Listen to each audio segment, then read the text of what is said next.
They hurt human children, humanity. Declared their species beyond saving. The alarm was already screaming when I reached the corridor. I had been in the middle of signing trade documents when my earpiece crackled and Lieutenant Owen Price's voice came through, stripped of all its usual calm. He said my name once, just once, and something in the way he said it made me drop the stylus and run. My name is Calvin Harris. I was 34 years old when the world I thought I understood collapsed around me in the corridors of a space station called Keth Vorel. I had spent 6 years working as a diplomatic aide for Earth's newly formed Office of Interstellar Relations. 6 years of careful language, careful handshakes, careful smiles. 6 years of learning to bow at the right angle for the Dolhari, to keep my eyes low for the zenith, to never show teeth when greeting the Revel, because showing teeth meant aggression to them and friendliness to us. And that small difference had almost caused 2 separate incidents in my first year alone. I was good at my job because I understood one fundamental thing about the universe. Every species had rules, and if you learned the rules fast enough, you survived. I had not yet learned that some species had no rules worth learning. Humanity had entered the galactic, conquered 3 years before the events I am about to describe. 3 years we were young by every possible measure. The Vethkai had been spacefaring for 11,000 years. The Zenith for 6,000, even. The Dolhari, who were considered a relatively new civilization by conquered standards, had forgotten more about interstellar diplomacy than humanity had yet discovered. We came in with our heads full of hope and our hands full of gifts: agricultural technology, medical research, music. Human beings, it turned out, were the only species in the known conquered who had developed music as a primary cultural expression, and several alien delegations had sat in utter silence during our first cultural showcase, unable to process what they were hearing. We thought that was a good sign.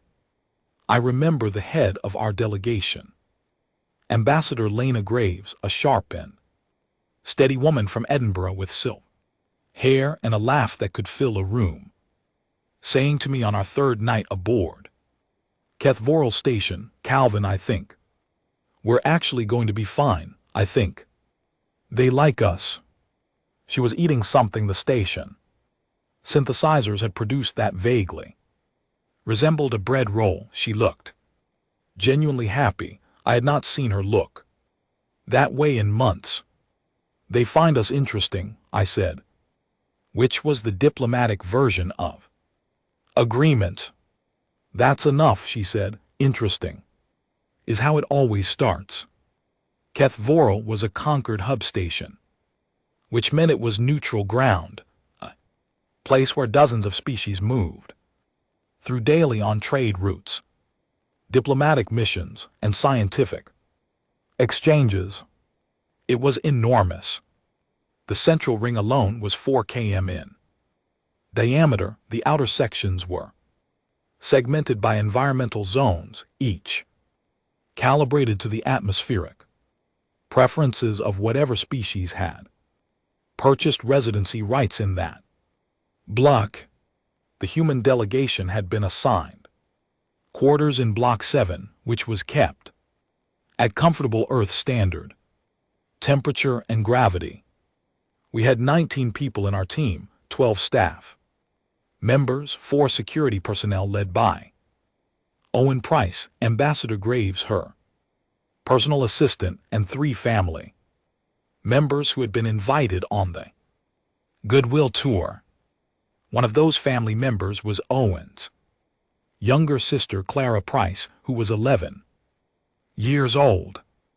She had brown hair and wore the same pair of worn sneakers for the entire trip because she said they were her lucky shoes.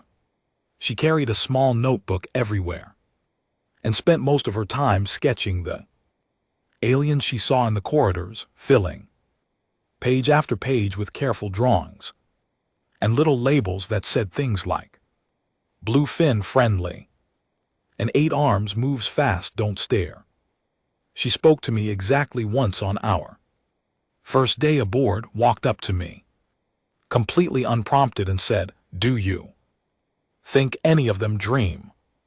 And before I could answer, she had already walked away to sketch a passing Delhari technician. She was the kind of child who made the universe feel larger and kinder simply by being in it. The Vethkai delegation had arrived at Kethvoral 2 days after us. I had read everything about them before the trip. Their biology was insected in the broadest sense, though that word failed to capture what they actually looked like. They were tall, averaging nearly 8 ft, with layered external plating that shifted color subtly depending on their emotional state. Dark amber meant calm, deep blue meant focused attention. The reports I had read noted that bright flashing silver meant something that the Concord's translation matrices had never fully rendered into human language. The closest approximation was a phrase that most xenolinguists translated as below consideration. The Vethkai had never committed any act that the Concord formally classified as a violation. They operated within the rules, but they did so in a way that made every other species nervous, the way a very large, very old predator can walk slowly through a space and still make everything around it feel small. Ambassador Graves had one scheduled meeting with the Vethkai diplomatic lead, a figure who went by the translated designation of Executor Val. It was supposed to be a brief introduction, symbolic. We were not expected to form any real relationship with them. They were ancient, we were not. The protocol was simply to acknowledge one another. The meeting lasted 8 minutes and ended with Executor Val observing through the translation matrix that humanity smelled of fresh clay, which our xenolinguists said might be a compliment or might be an insult, depending on a cultural context she had not yet decoded. Graves told me afterward that she did not like his eyes. She said they had stayed on her for too long in a way that felt less like curiosity and more like calculation. I told her we had 2 more days on the station and then we were scheduled to move on to the Delhari home system, where the real diplomatic work would begin. 2 days, she said and nodded. We can manage 2 days. We managed 1.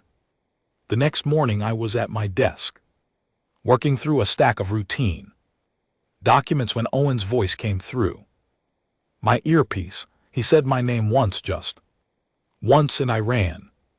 The public corridor in Section 9 of Block 12 was not a human area of the station. It was a transit zone, open to all species, wide and bright with the kind of ambient lighting the Concord used in shared spaces, a soft neutral white that was meant to be inoffensive to as many visual systems as possible. I arrived to find Owen already there, standing completely still in the middle of the corridor. That was the first thing that told me something was wrong. Owen Price was not a man who stood still. He was a former British Army officer, compact and precise, always moving with purpose, but he was standing still. Clara was behind him. She was not hurt. She was standing with her back against the wall, her notebook pressed against her chest staring at something I could not see yet because Owen's body was blocking my view. There were 4 Vethkai in the corridor. Not Executor Val, 4 others they were. Large and calm, and their plating was cycling through that bright, flashing silver I had read about but never seen before. Below consideration, between Owen and the Vethkai on the floor were 2 children I recognized. They belonged to one of our science staff, a boy named Pip who was 8, and his older sister Nora who was 10. They were sitting on the floor. They were not seriously injured, but they had been frightened badly, and Nora's notebook, she had picked up the habit from Clara, was torn on the floor beside her, its pages scattered. The Vethkai had done it as a demonstration. That was the word the station's own security report would later use, a demonstration of hierarchy, of the natural order of things as the Vethkai understood it. Younger species needed to understand their place. That was the phrasing in the report. Younger species needed to understand their place. The children had simply been in the corridor at the wrong moment. Owen turned to look at me when I arrived. His face was completely, terrifyingly empty, not of emotion. That was what frightened me. It was not blank because he felt nothing. It was blank because what he felt was too large and too dangerous to allow onto his face in that moment. He said very quietly, "Get the children to medical, get Ambassador Graves in. Start the emergency transmission to Earth." I said, "Owen." "Now, Calvin," he said, "please." I moved. I got Pip and Nora to our medical officer, who confirmed they were shaken but not seriously hurt. I found Ambassador Graves and watched the color leave her face as I explained what had happened. I sat in the communications room and recorded the transmission myself, every word precise, every fact stated without exaggeration. Then I waited. The Galactic Concord Station security team filed a report. The Vethka delegation expressed through the translation matrix that they did not understand the nature of the complaint. The 4 individuals involved were recalled to the residential block. No formal action was taken. Other species in the human section of the station came by quietly, one by one, to say they were sorry.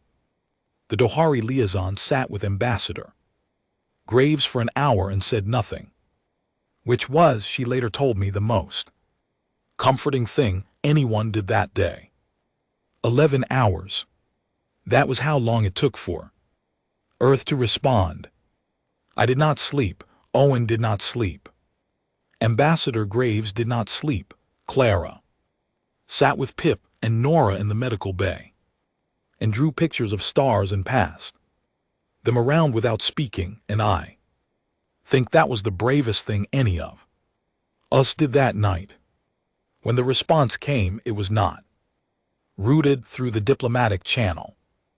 It came through the military emergency frequency, a channel I had never heard activate before, a channel that existed as far as I had known only as a formality. The message was brief. It was not emotional. It was not a declaration of outrage or a list of demands. It was 11 sentences long, and it was read in a calm, even voice that I did not recognize, and by the time it finished, I realized my hands were shaking. It said, "All human personnel on Keth Voral Station and within Vethka adjacent space were to withdraw to designated safe coordinates within 48 hours. Our diplomatic credentials with the Galactic Concord were being temporarily suspended. Earth was not filing a complaint. Earth was not requesting a tribunal, Earth had assessed the situation and reached a conclusion. The final sentence was the one that changed everything. It said what follows is not a war, it is a verdict. I read it 3 times, then I looked up at Owen, who had been standing in the doorway of the communications room, and I saw that the blankness was gone from his face. What replaced it was something quieter and in its own way more unsettling. He looked relieved. Not because he wanted conflict, not because he wanted anything to burn, but because Earth had heard what happened to those children. Earth had understood. And Earth was not going to look away. I began packing immediately. We all did. The station felt different already. Though nothing visible had changed, the corridors looked the same. The ambient light was the same, neutral, white, but something in the atmosphere had shifted the way pressure changes. Before a storm, invisible and absolute. Clara walked beside me as we moved our equipment to the transport bay. She was carrying her notebook. She had filled 3 more pages since the previous morning. "Calvin," she said. "Yes." She looked up at me with those steady, serious eyes. "Are we going home?" "Yes," I said, "we're going home." She nodded once as if she had already known the answer and just needed to hear it out loud. Then she went back to her notebook and drew something I did not see until much later when she showed me the page. It was a picture of Earth, small and blue and very bright, hanging in the dark. Underneath it, in her careful 11-year-old handwriting, she had written 4 words. "They're coming," she wrote there. "Coming." The transport carrying our delegation cleared Kethvoral's docking range at exactly 6 hours and 14 minutes after Earth's message arrived. I watched the station shrink behind us through the viewport, and I tried to feel something clean and simple like relief, but nothing that arrived in my chest that day was clean or simple.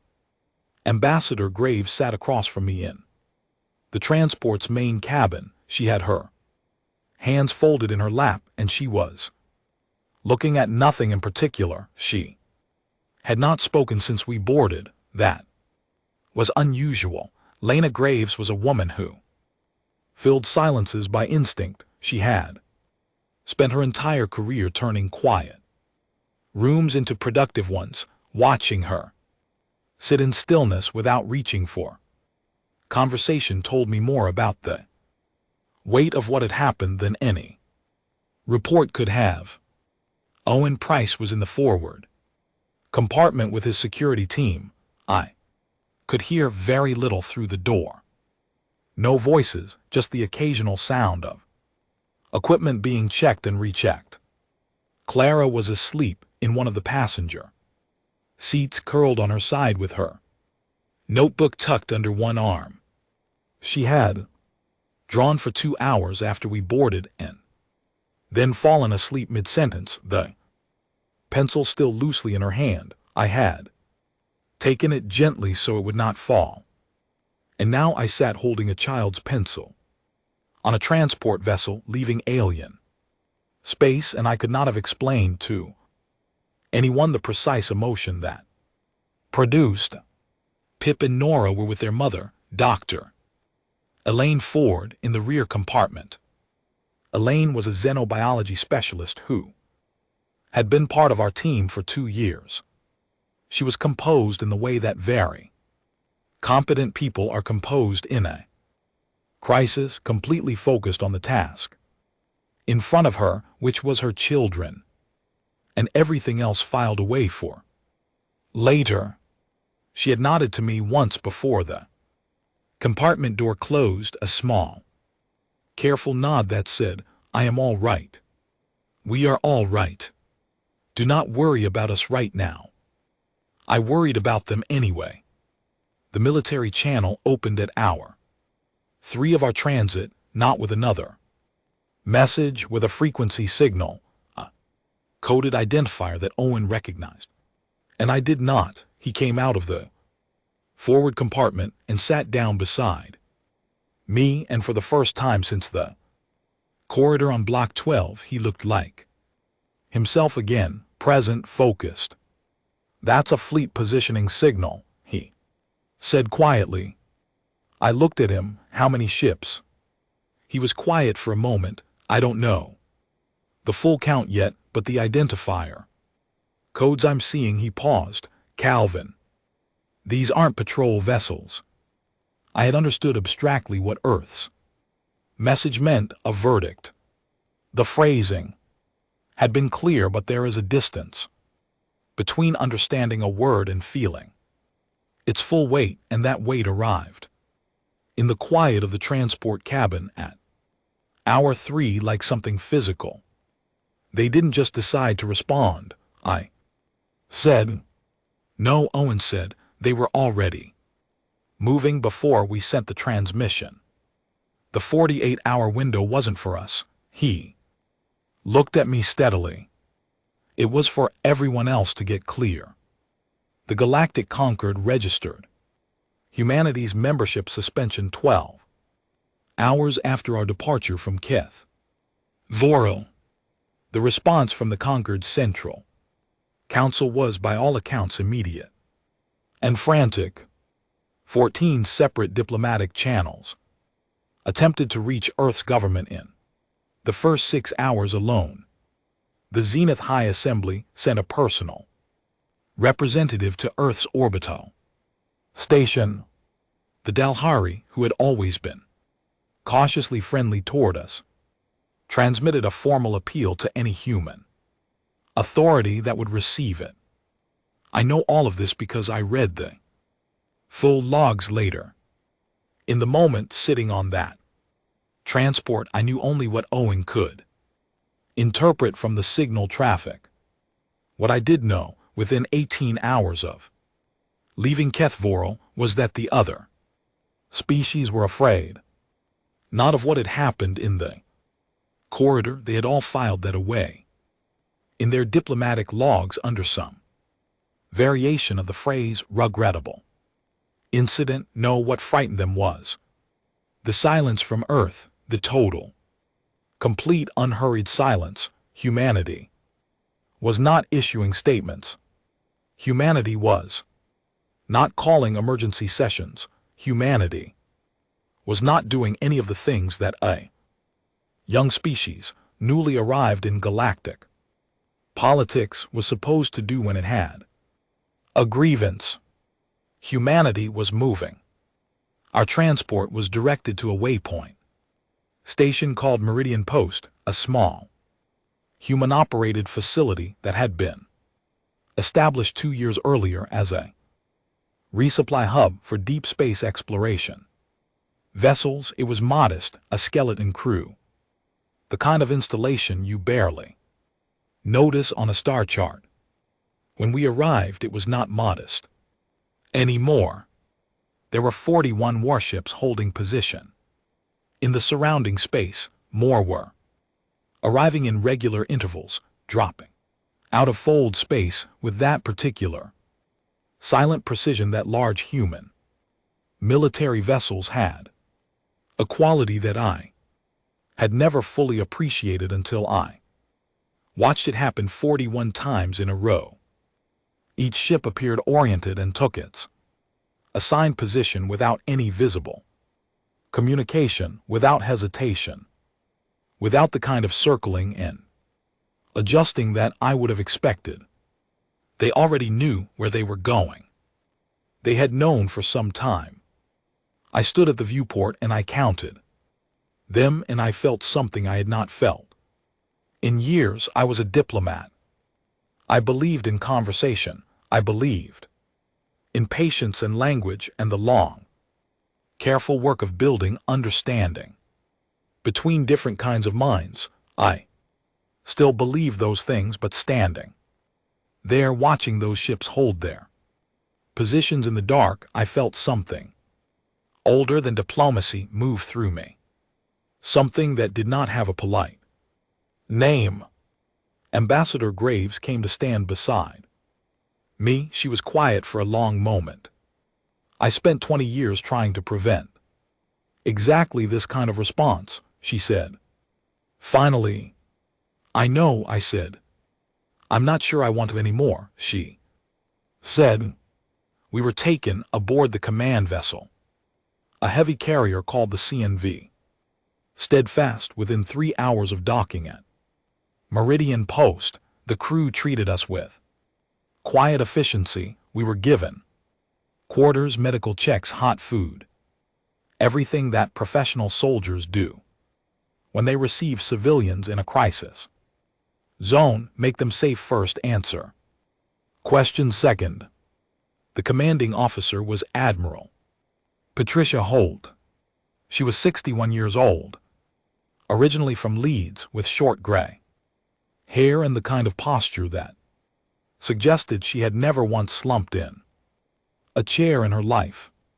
She met with Ambassador Graves and me together in a small briefing room that smelled of fresh coffee and engine coolant. She did not apologize for what was coming. I noticed that immediately. She was not cold about it. She was simply honest in a way that felt in that moment more respectful than any apology would have been. You've seen the fleet count, she asked. 41 ships at last visual, I said. More arriving. She nodded. Final assembly will be 63 vessels. We have been planning for a scenario of this type for longer than most people realize. She paused, then added, not this specific scenario, but one like it. We always knew there was a non-zero chance that one of the species out there would do something that crossed a line we could not negotiate around.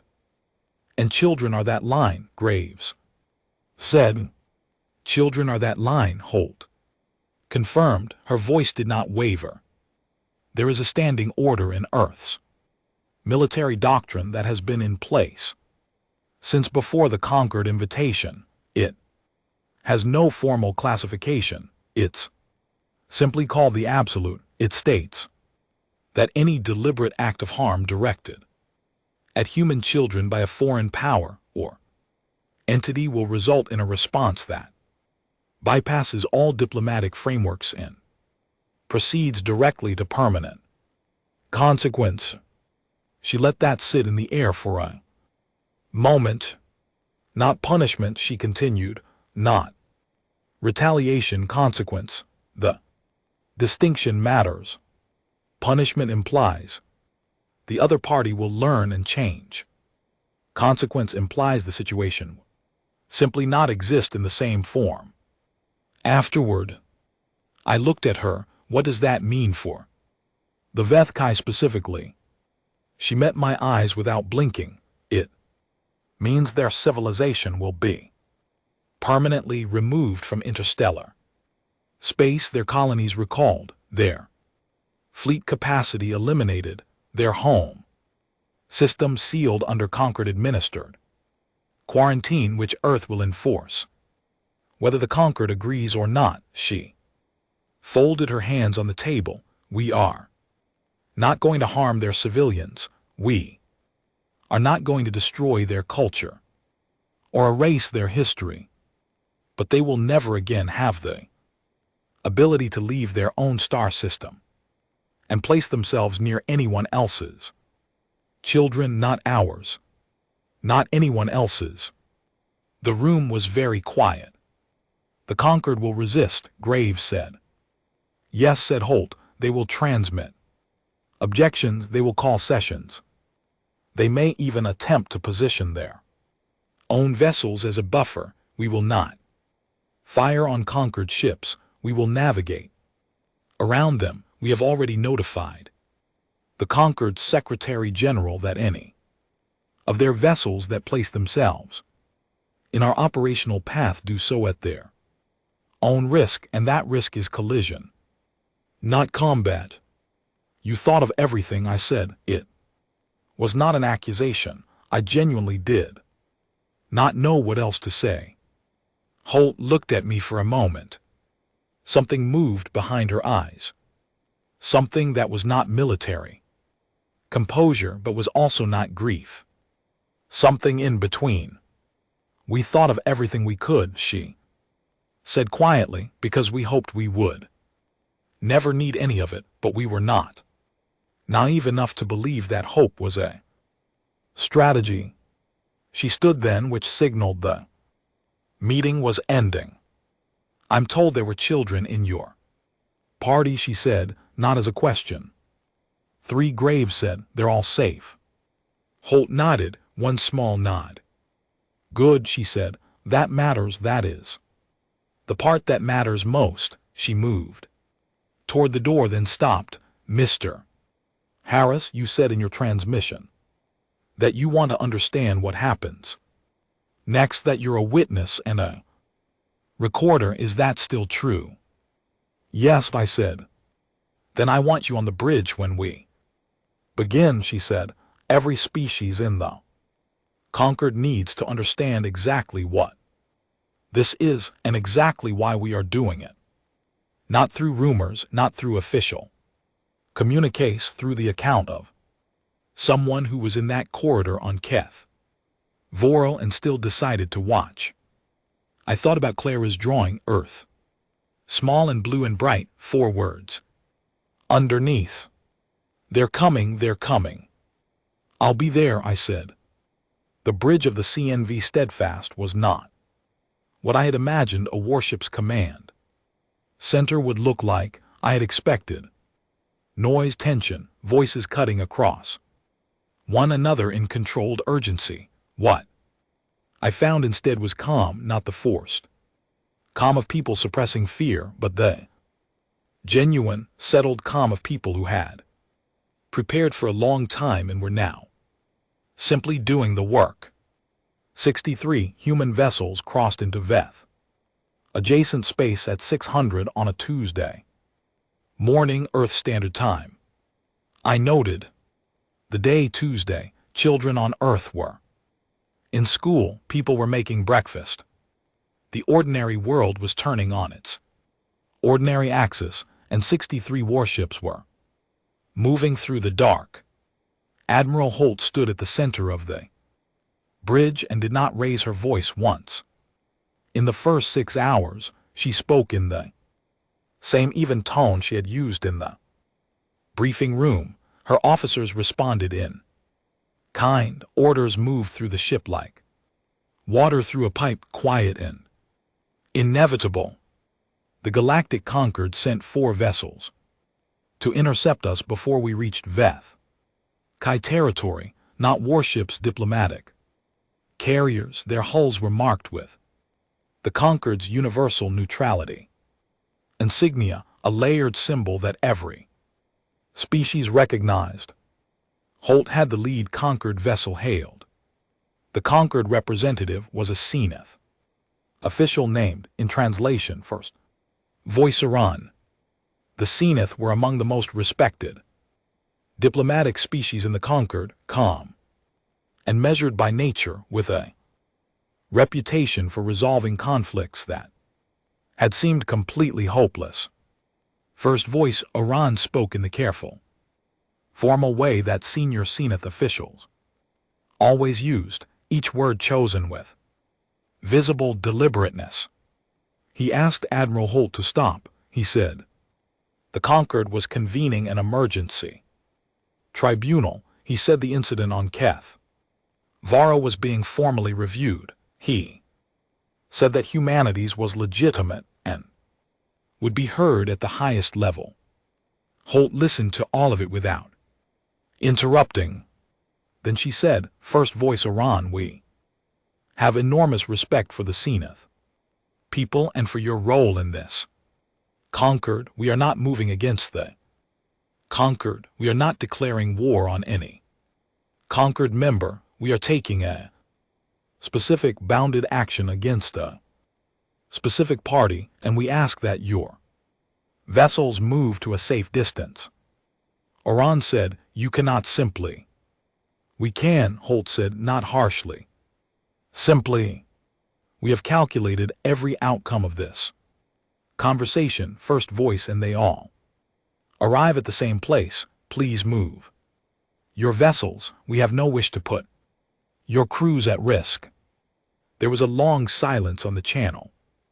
Then Oran said something that the translation matrix rendered as a phrase that had no direct human equivalent. The closest approximation, our linguist told me later, was something like, "The weight of what you are doing is understood and it terrifies us." The four conquered vessels moved aside. The Vethkai knew we were coming. Of course they did. A fleet of 63 ships does not travel through interstellar space invisibly. Their own military assets began moving within hours of our departure from Meridian Post. The Vethkai fleet was considerable. 11,000 years of spacefaring civilization tends to produce considerable things. Their warships were large, elegantly designed in the way that things designed by old and intelligent minds tend to be, optimized across centuries of refinement. They were also, I could see, even from the bridge data feeds, genuinely confident. Their formation was aggressive, forward positioned. They were not preparing to defend. They were preparing to demonstrate that the cost of this approach would be too high for a young species to afford. They did not yet understand what kind of species they were dealing with. The battle, if you can call it that, lasted 9 hours. I will not describe it in detail here, because I am not a military analyst and because the tactics involved are documented in full in the official record. What I can describe is what I saw and heard from the bridge. Human vessels moved in coordinated patterns that I could not fully follow, faster and more responsive than anything the Vethkai seemed to expect. The Vethkai had enormous power. Human ships had something that is very difficult to quantify, but very easy to feel when you are watching it operate in real time. They had purpose. There is a difference between a force that is fighting to win and a force that has already decided what the outcome will be and is simply making it true. The Vethkai were fighting, our fleet was implementing. I know how cold that sounds. I mean it exactly as cold as it sounds. Vethkai ships were disabled, not destroyed, wherever it was possible to make that choice. Holt had been precise about this in her orders before we began. The goal was not to eliminate the Vethkai. The goal was to remove their capacity to operate interstellar space. Engines targeted, communications disabled, weapon systems neutralized, crews left alive and in most cases able to reach escape vessels. There were losses on both sides. I will not pretend otherwise, and I will not minimize them. People died. I recorded every name I was given. That mattered. But by the end of 9 hours, the military fleet was no longer a functioning force, and the operation had not yet ended. What followed over the next 6 days was the part that required more patience than combat. Vethkai colonies, 17 of them spread across 4 star systems. Each one had to be reached. Each one had to be given the same message: you are being recalled. Your colony infrastructure will be dismantled. Vessels capable of interstellar travel will be escorted to your home system and no further. You will not be harmed if you comply. If you do not comply, your capacity to resist will be removed as gently as possible, and the outcome will be the Same. 14 colonies complied, 2 required direct engagement, 1 attempted to fight.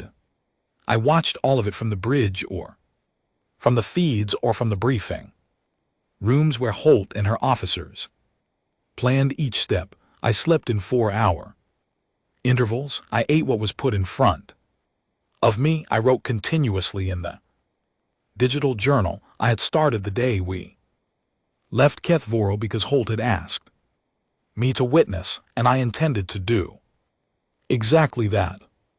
On the 4th day, during a quiet hour between operations, one of the junior bridge officers, a young man named Sam Cole, who could not have been more than 25, came to stand beside me at the observation window.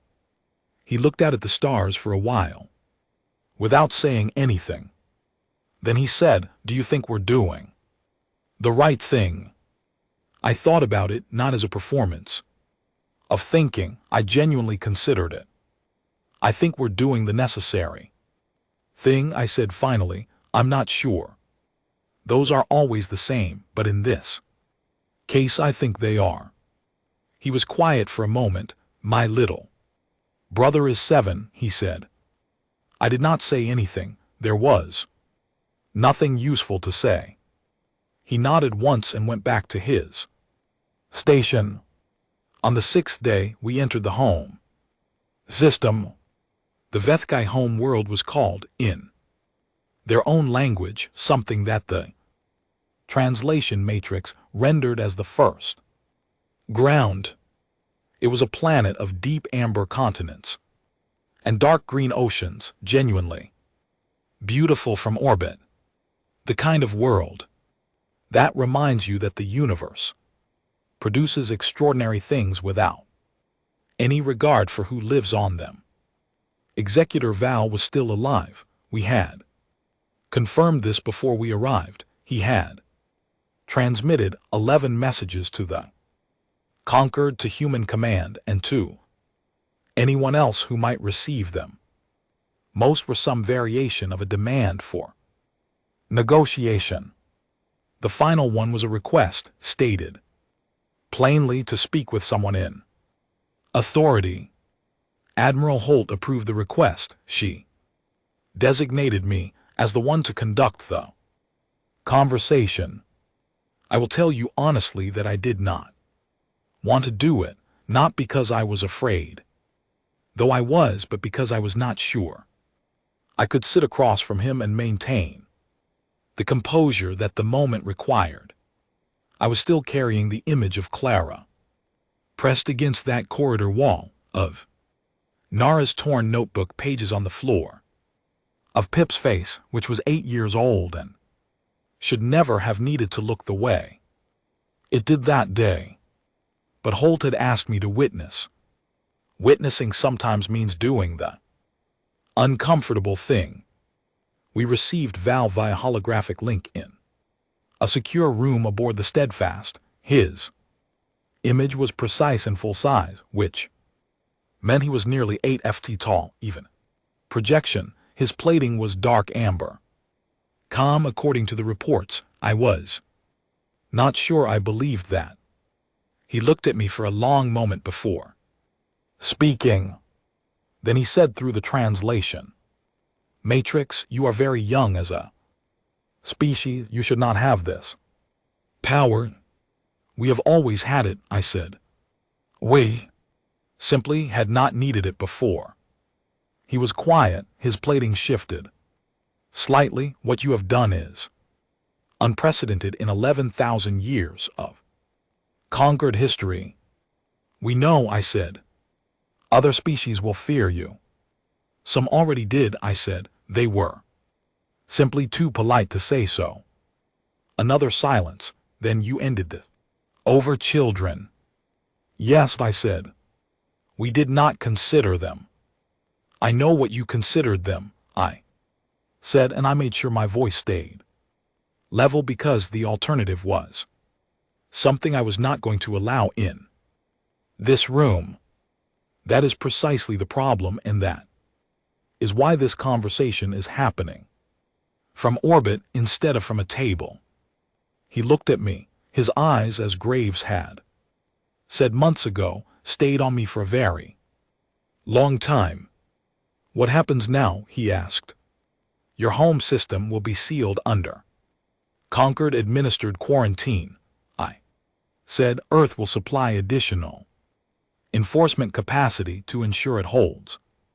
Your people will have full access to all resources within your own system. You will not be interfered with internally. But you will not leave, not in 10 years, not in 100, not until a generation exists that the Concord and Earth jointly agree has demonstrated something different from what we have seen. That could be centuries, he said. Yes, I agreed, it could. A long silence. You did not destroy us, he said. It was not gratitude, it was closer to confusion, genuine snorts. Puzzlement, as if the choice did not compute. No, I said. Why not? I thought about how to answer that. I thought about Holt's word. Consequence. Not punishment. I thought about what it meant to be a species that loved its children ferociously enough to move a fleet across space and also loved them enough to not teach them that destruction was the only response to cruelty.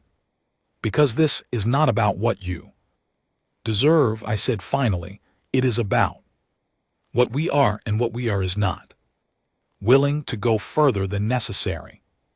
You are quarantined, you are contained. The children of every other species in this galaxy are safe from you, that is enough, that is exactly enough.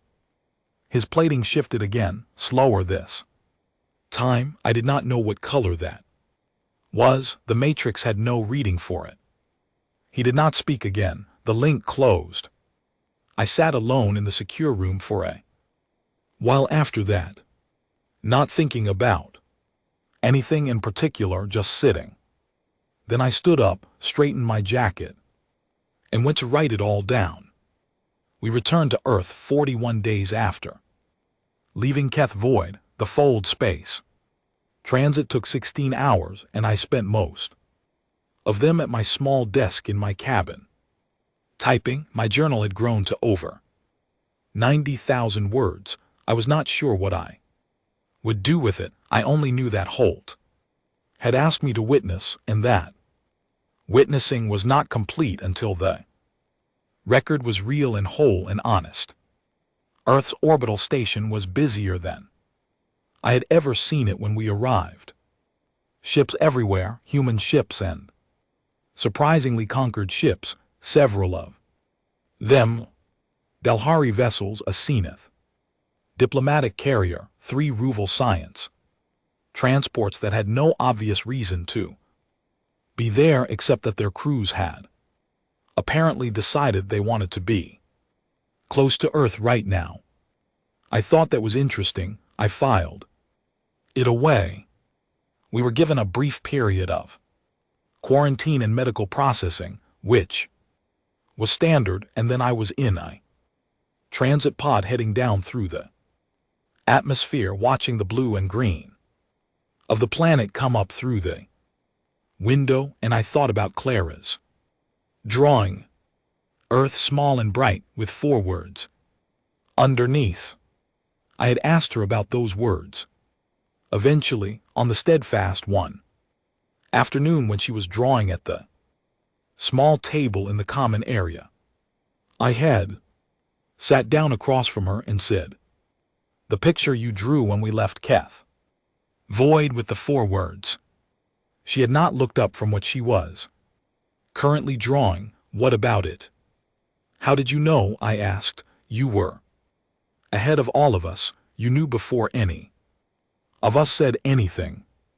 She considered this for a moment, then she shrugged in the way that 11-year-olds shrug when they think an adult is being slightly dense. They hurt children, she said simply. Of course Earth was coming. She went back to her drawing. I sat there for a little while longer, and then I got up and found somewhere quiet. And I sat with that sentence for a very long time. Of course Earth was coming. The Galactic Concord held an emergency full assembly session 4 days after our return. Humanity's delegation, now led by a joint team of Ambassador Graves and a newly appointed senior representative named Dr. Arthur Webb, arrived at the assembly chamber, and every species present stood up. Not because of protocol, the protocols, I was told by the Delhari liaison who briefed us beforehand, did not require standing for a re-entering delegation. They stood because they chose to, all of them, old species and young ones, the Zenith who had opposed us in the field, the Ruval who had been neutral, even a small delegation from a species called the Marathi who had only joined the Concord 8 years ago and who, until 6 weeks earlier, had never interacted with a human being at all. Graves walked to the podium with her silver hair and her steady posture and the kind of composure that I think is only available to people who have carried very heavy things and learned over time how to bear the weight without showing it in their face. She spoke for 12 minutes. I had read the speech before she delivered it, and I had told her honestly that it was the best thing she had ever written. She had disagreed characteristically and changed 4 words. She said that humanity had not returned to the Concord to be feared. She said fear was a reasonable response to what had happened, and she did not ask anyone present to stop feeling it if they felt it. She said that what she did ask was for them to understand something. She said, we did not do what we did to prove that we are powerful. We did it to prove that we are serious. Every parent in this assembly, every being in this chamber who has ever protected something smaller and more vulnerable than themselves knows what we did and knows why. It requires no explanation. It requires only honesty. She paused.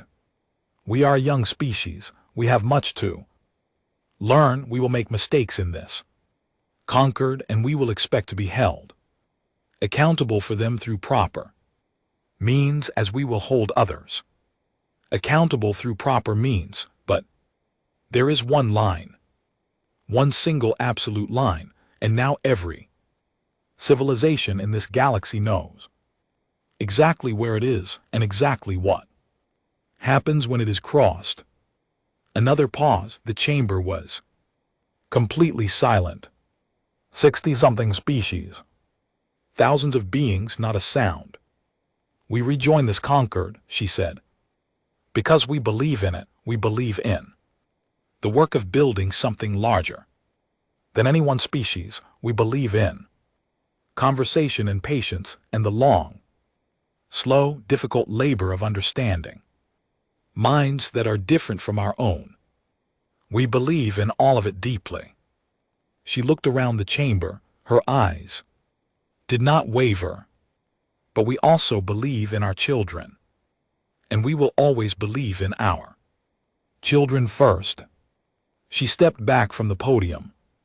The chamber stayed silent for 3 more seconds. Then the Dolhari delegation started the response that their species used in place of applause, a low, harmonic tone that they produced collectively, and it spread slowly, and then all at once it spread across the chamber, and I was standing in the gallery above watching it happen, and I cannot explain the sound. It was not human. It was 60 species grieving and acknowledging and agreeing simultaneously. And it was one of the most extraordinary things I have ever heard. I wrote it all down. I wrote down everything, the 41 warships at Meridian Post and the 63 that moved on The 9 hours of engagement and the 6 days of dismantling, Executor Voll's eyes in. The question he asked and the answer I gave, Sam Cole at the observation window, talking about his 7-year-old brother. Owen Price standing still in a corridor on Keth Vorel Station with his face stripped of everything except something too large and too careful to show. Clara Price asleep on the transport with her notebook under her arm and her lucky shoes on her feet. Pip and Nora. Their names were Philip Ford and Nora Ford, and I want them written here because they were real children in a real corridor, and what happened to them was the beginning of everything, and they deserved to have their names in the record. I want to tell you about the month after we returned, because I think this part is the part that people get wrong when they tell the story later, and the story will be told for a long time, so I want to get it right now while I am still the one holding the pen. People assumed in the weeks that followed that humanity had become a frightening thing, that the conquered was afraid of us in a new way, and that this fear would define our relationships going forward, that we had stepped into the galaxy and drawn a knife, and now every species would keep their distance from the blade. That not what happened. What happened was the opposite. The Dilhari invited a human cultural delegation to their home world for the first time. The Seneth First Council transmitted formal request for a bilateral learning exchange, a program where young Seneth scholars and young human scholars would spend a year in each other's academic institutions. The small Marathi delegation that had stood in the assembly chamber sent through the Concord translation network a message that took our linguists 2 days to fully decode, and that once decoded turned out to be an invitation. They wanted to show us their home planet. They had, according to their message, spent the past 6 weeks studying everything they could find about humans, and had concluded that we were, in their words, the only species we have encountered in our 8 years of conquered membership that we are not afraid of. Our linguist flagged this as potentially ironic given recent events, and was told by 3 separate people that she was missing the point. She was missing the point. The Marathis were not afraid of us because we had shown them that we were dangerous. They were not afraid of us because we had shown them that we were specific. We were not a danger to them. We were not a danger to any species that did not choose to become a danger to ours. There was a clarity in that which was apparently more reassuring than anything a careful diplomatic relationship could provide. Owen Price left military service 8 months after the Keth Vorel incident. He took a position with the Earth School's Interstellar Program, a new initiative that was placing human educators on conquered hub stations to establish shared learning spaces for young members of all species. He sent me a message when he started, very short. Very Owen, it said, figured this was a better use of what I know. Children learn faster than generals.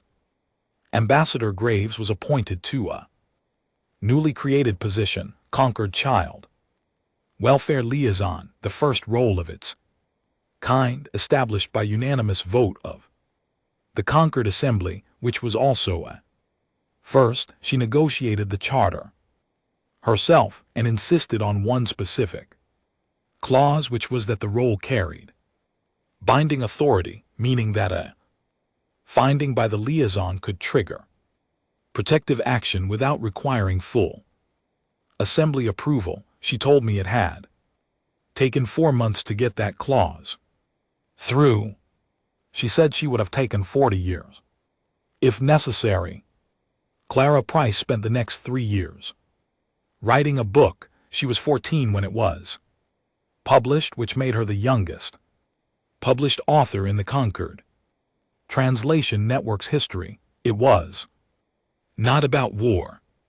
It was a collection of portraits, detailed written sketches of every alien she had encountered during the Goodwill Tour, based on the drawings in her notebooks. It was called Everyone I Met Out There, and it became somehow the most widely translated human text in the Concord 48 languages.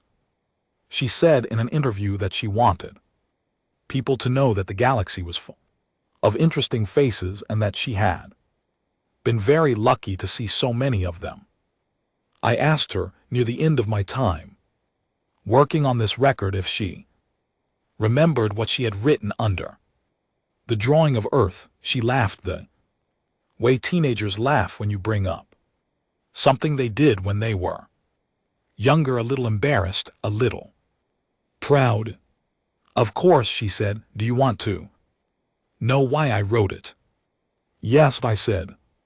Because it was true, she said. It was already true before we knew it. Earth was already on the way the moment it happened. It just took 11 hours for the signal to travel. She looked at me with those same steady eyes she had had at 11, and she said something that I have thought about every day since.